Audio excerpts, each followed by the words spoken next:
Hi, Phil Aston here from Now Spinning Magazine, and this time it's jazz, and it's in the UK, and it's the 70s, and it's Backdoor.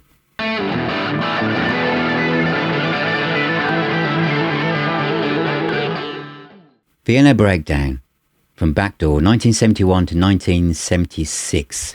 Let's have a look inside the box, and then I'll tell you all about it.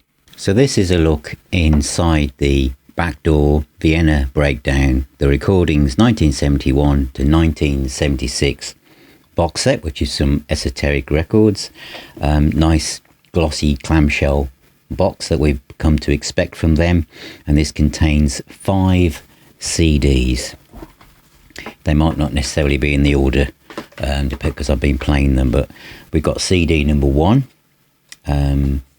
here with the nice picture from the time, picture of the band on the back, and this is from 1971 to 72 if you take in the bonus tracks from the Impulse studio sessions of 1971. Each CD has got an image of the cover on the front. 8th Street Nights is CD number 2.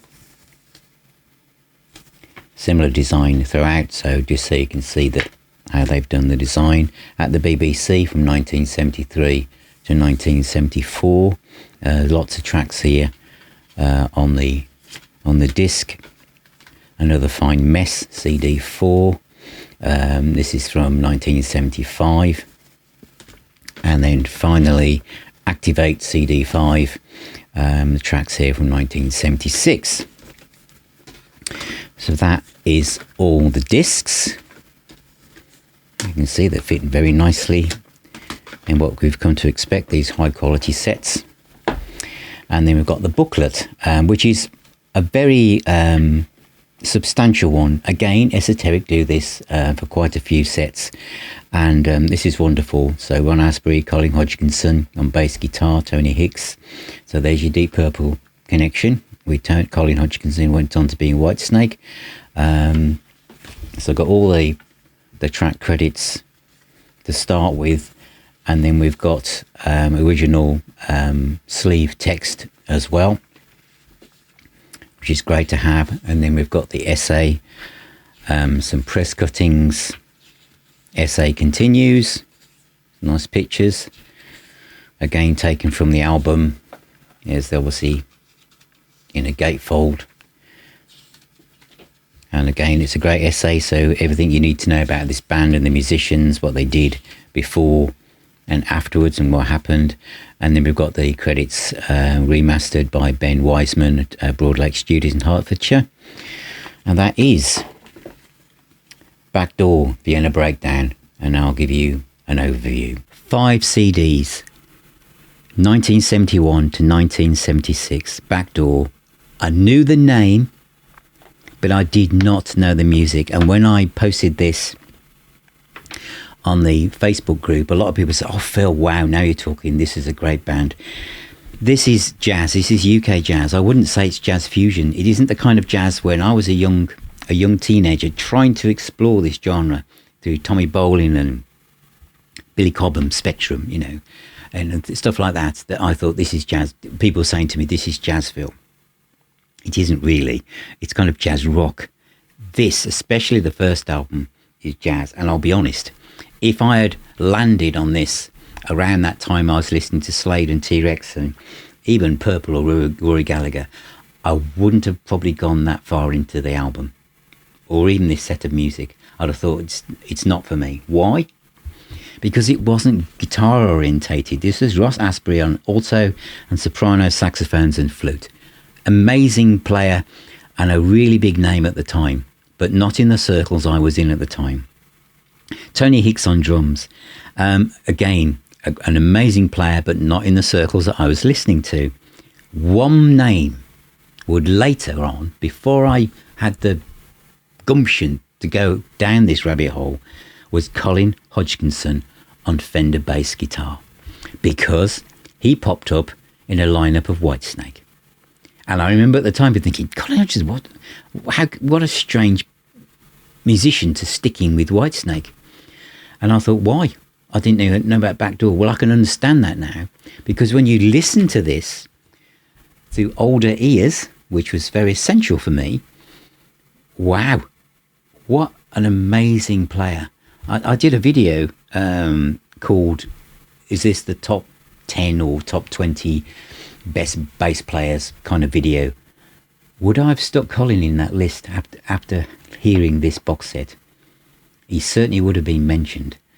The first album is very much jazz, real proper British jazz. This was recorded in 1972. I think the session, there's also the bonus tracks are from the sessions from 1971. On the second album, it becomes more accessible because we have vocals. So Colin starts to actually sing vocals, and that takes it in a different direction.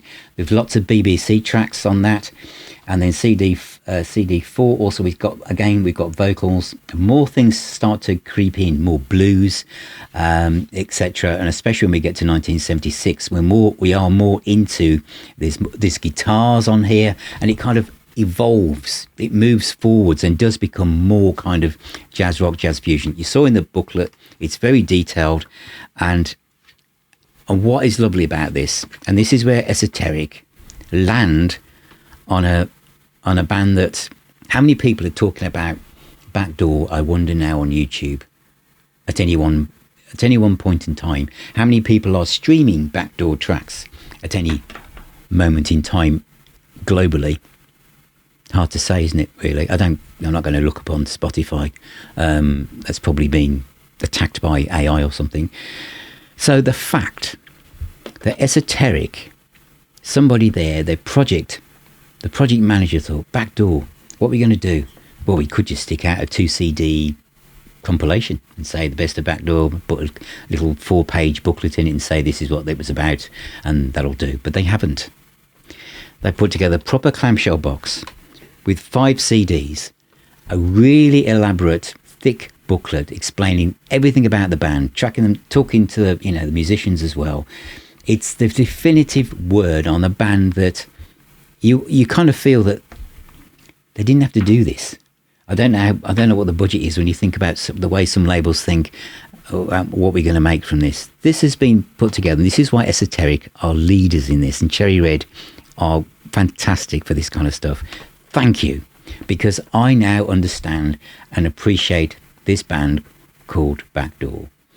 This is part of my jazz education, because every day is a school day, and I love the fact that I can trip over something which takes me into a world that was happening around me at the time, but because I was busy looking elsewhere, I missed it first time round. And that's what is so good about these sets. So this is Vienna Breakdown, the recordings 1971 to 1976 by Backdoor. Listen to the bass playing by Colin Hodgkinson. It's absolutely mind-blowing. So that is out now. Absolutely superb stuff. So thank you for watching. Thank you for being here. Remember, music is the healer and the doctor. Please subscribe so you don't miss out on any future videos, and wherever you're on social media, so we check out the website at nowspinning.co.uk. Also subscribe to the podcast, and if you become a patron or YouTube member and support me in that way, you'll get access to our private WhatsApp groups, our private Facebook groups, and also an invite to our private pub called the Now Spinning Arms, where we meet up twice a month, where you can chat to like-minded people. So take care, all of you. Keep spinning those discs, and I'll talk to you all very, very soon.